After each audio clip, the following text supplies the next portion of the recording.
টি-20 বিশ্বকাপের সুপার 8-এ 7 দল নিশ্চিত হয়েছিল আগে। অপেক্ষা ছিল ডি গ্রুপে দ্বিতীয় দলটির, সেখানে এক পা রেখেছিল বাংলাদেশ।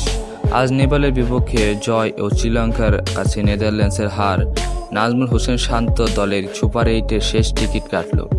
এবারে টি-20 বিশ্বকাপে দুটি গ্রুপে 4টি দল করে 8 করা হয়েছে। গ্রুপে এ বাংলাদেশের সঙ্গে আছে শক্তিশালী অস্ট্রেলিয়া, ভারত ও আফগানিস্তান।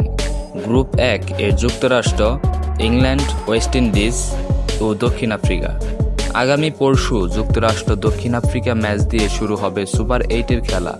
এই রাউন্ডে বাংলাদেশের নিজেদের প্রথম ম্যাচ খেলবে আগামী বৃহস্পতিবার 21শে জুন অস্ট্রেলিয়ার বিপক্ষে। অ্যাঙ্গারডিয়ায় ভোর 6টা 30 শুরু হবে ম্যাচটি।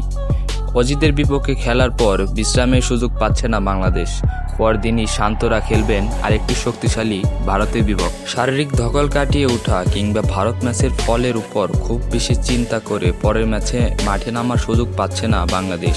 এছাড়া টানা দুদিন ম্যাচ আছে অস্ট্রেলিয়া ও যুক্তরাষ্ট্রের। আগামী 22শে জুন বাংলাদেশ ও ভারত ম্যাচও হবে অ্যান্টিগুয়ায়। এই ম্যাচ শুরু হবে রাত 8টা 30। 25শে জুন সুপার 8-এ বাংলাদেশের নিজেদের ম্যাচ খেলবে আফগানিস্তানের বিপক্ষে।